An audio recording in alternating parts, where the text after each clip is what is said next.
Your definition of workplace flexibility has to get more flexible. Today on Culture Builder Live.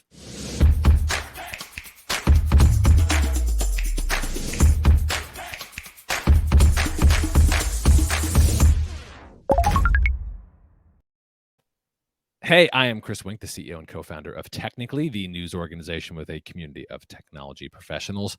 Today, we're talking about workplace flexibility. I know you've said that phrase, but its definition is stretching and we should talk about it. To do that, I'm joined by Jess Podgajny. She's the CEO and co-founder of LLUNA. It's a B2B platform that helps companies manage employee preferences. Jess, thank you for being here. Thanks, Chris, so much for having me. I love this topic, so thank you for bringing me on today. Well, then let's start with it. All right, workplace flexibility. What does it actually mean when we say it? Yes, so it's really kind of fascinating to think about the evolution of flexibility. So back in the day when we thought about flexibility, I think it really meant, can you work from home sometimes, or is there any hours flexibility in the role that perhaps you're taking on? Since the pandemic hit and the world changed forever, I think we've seen this definition of flexibility really expand. So when people think about flexibility now, it really hits on all aspects of that employer employee dynamic. So it could be around schedule or work location. It could also be relative to perks or benefits that are offered, or professional development opportunities and career paths. So it really is this expanded view of flexibility. And I think really importantly, it means something different to each individual person, and it changes over time. So when you kind of think about that, let that wash over you for a second, that the concept that like what I want or what I need for flexibility is going to be different, Chris, than what you need. And what I need right now might be different in 3 or 6 months. And that's the challenge from an employer standpoint, really trying to put a hard and fast definition in place, because it is so fluid. And so I love the way you teed this up, that flexibility needs to get more flexible. We really do need to think about how flexibility can evolve with our workforce as they evolve. One person's workplace flexibility is another person's workplace rigidity. There are different standards, so you may think you're delivering, but it may not be for everyone. That's fair? Yes, that's fair. All right. So then I think the inevitable question is, how do we know if we're flexible enough? Whose standards do we go by? And if I can't always deliver, why even try? Ooh. Okay. So I always believe in trying, Chris. We always have to try. All right, good. And Good start. so here's the thing. It all comes back to listening to your employees. So if you lead a team, talk to your team, understand from them, do they feel like they can do what they need to do in life and also accomplish what they need to accomplish at work? So the outcomes still need to happen. We need to get our work done, but the old view of, and you must also give your 40 hours per week or whatever your hours are per week, is changing. That, maybe I get it done in 32. Maybe somebody else gets it done in 50. We need to deliver the outcomes based on what our role has defined for us. But ultimately, if you as a leader, or whether it's at the company level or at a team level, sit down with your team and say, what would make this easier for you? What would make this better? What would make you feel more supported? You have the capability to really unlock more from your team. If you think about times when your work and life have been in conflict, where you feel like you need to be in 2 places at one time, you're nervous that your little dot is turning yellow and then red on your screen if you're not behind the computer. that's really stressful. That's like a very challenging space to be in. So if you can think about it as a leader to say, how do I make this easier for you to just get your work done? What would that take? Is it shifting your hours? Is it compressing your work week? Is it more professional development opportunities or access to a mentor? Do you want to be a mentor? Understanding that information can help you motivate people in really powerful ways. And so it all starts with the listening and defining then what can you be flexible with within the confines of the work that needs to get done.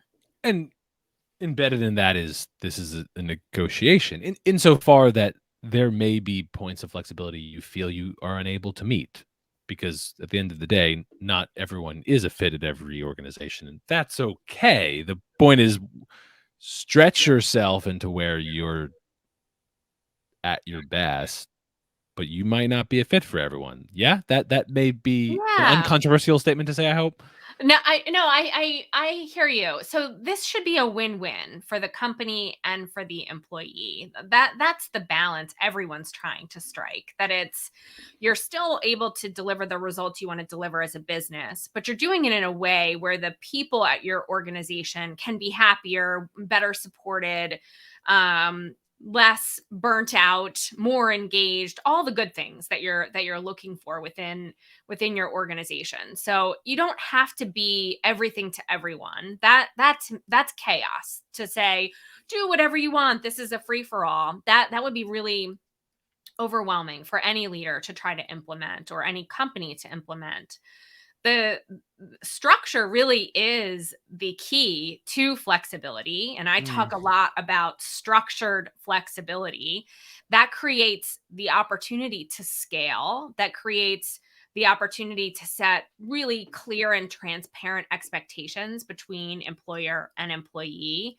It also is a way to be more inclusive because then you're saying, I'm offering you these choices. This is what we can do from, within the confines of our organization. But I want to give you some choice because I recognize you're not a cookie cutter. You aren't a robot. You're a human being that has different priorities and needs. So I want to give you these choices. And I'm also going to recognize that these might change for you over time. And I want to give you the permission to come to me and change them.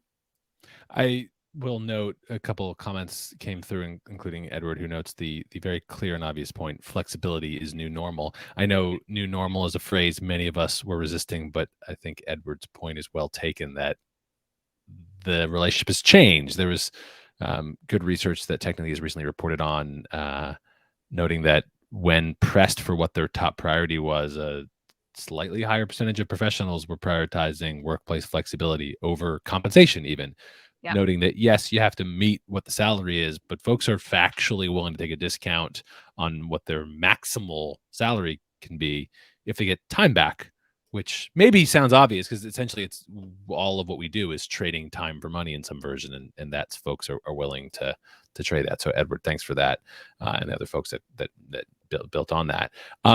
So let's talk a little bit about what we can do. So if we're determining what flexibility looks like, you highlight, speak to your team. If you're at the team level, you could survey in some version. We're acknowledging that there might be asks that you can't deliver on, and you ultimately have to make the line in the sand. This is something that I can't do. I think for whatever reason you do have to be in the office on these certain days. That's fine. Then you have to build your team around those expectations. If you think there's a certain bit of core hours you think your team needs to be available for, that may be what you need. There's any number of those details. I think of this Jess as it's essentially a set of principles that you're standing by, and your job is to build an employee value prop, to message that with employer brand marketing, and hopefully find folks who are best suited for where you are at what stage you're in. If you're speaking to a new client, Jess, I'm just kind of wondering, what are those first questions that you use to decide if someone is really being as flexible as they can, or if they're holding on to unnecessary rules? How do you decide what is like, actually you do need that and that makes sense, or you don't need that, why are you still holding on to that? Are there any guidance you have to for folks to decode when it's necessary and when it's not? Yeah, I go back to the old ask why Mm, question, because if you have a policy in place and it feels like the right policy, or you're like, well, that's just the way we've always done it, I would encourage you to ask why, and then ask why not, because there's typically room for some level of flexibility and choice in every policy that's been created. And I think if we think of policies now more as guidance and less as rules, we mm, can start to see more of an opportunity to, okay, well, generally we want people in the office 3 days a week. We're not going to tell you which days, but we you need to align with your team. At least one day you're all going to be in the office. That's the guidelines we want to provide to you. And then you pick another 2 days that work for you. And if you need to adjust those days, we'll just have a dialogue about it. But that's where you're offering choice. You're not saying you must be here Monday, Wednesday, Friday, but you're still accommodating the general guidance and philosophy that the culture of the organization is driving. And so that's an example of kind of drilling into something that could be very black and white, but you can create a little bit more fluidity and flexibility within it that feels better and more human for people to adapt to. At the end of the day, it might be that everyone comes in on Monday, Wednesday, and Friday, but they don't feel like they've been told they have to do that. And there's something psychologically that just gets empowered as a result of approaching it with a more flexible mindset. G- I want to move to a bit of action as we close out our conversation, but help me piece two stances you've made together. Policies as guidelines, not rules, and structure is the key to flexibility. Mhm. Some could push you and say those are in competition with each other. That am I meant to create just guidelines, or am I meant to create structure so I know I'm offering everyone the same rules or guidelines? Can you help me sit those two stances together? Yeah, I appreciate this question. And when I say structured flexibility, people will often be like, "Wait a second, that feels in conflict with each other." So that as a term, it's intentionally provocative. And the reason is that when we don't have structure, if we just say we're really flexible, everyone can do whatever they want, then think about how chaotic that might be as a Sure. member team or as a leader, because you're like, I don't actually know where Chris is today. Like, I don't know if he's working. I don't know if he's going to be here or if he's going to be home or in the coffee shop or in Argentina or wherever. You have no idea. So, putting some structure around, like, where do you plan to work for the next quarter? When do you plan to work? Which days? Do you want the option or the choice to compress your work week? If you do, when are you going to, what's your day that you're not here, your half day that you're not in the office? So then, as a leader, you're able, and as a team, you're able to understand where people are, what their goals are, thinking about even professional development and career paths. You're aligning when you have some level of structure. So the guidance that those policies deliver is important. But when it's a hard and fast policy without any choice offered as part of it, it can feel somewhat old fashioned and rigid for really no reason at all. And that's why I say that if you create those guardrails or guidelines, then you can put structure around it, but you have flexibility within it. Jess, that helps. We got to go here in a sec, but give us a step of action. What's one thing we can take into our workplaces today, tomorrow, to convey greater flexibility? Yes. So the future of work is about testing and learning. It's also about time. So think about with your team, how would they go back to your team today? It could be your peers, your leader, any part of your organization, and have a discussion about how would you spend your time differently if you could. If you had permission to do something different with your time, what would it look like?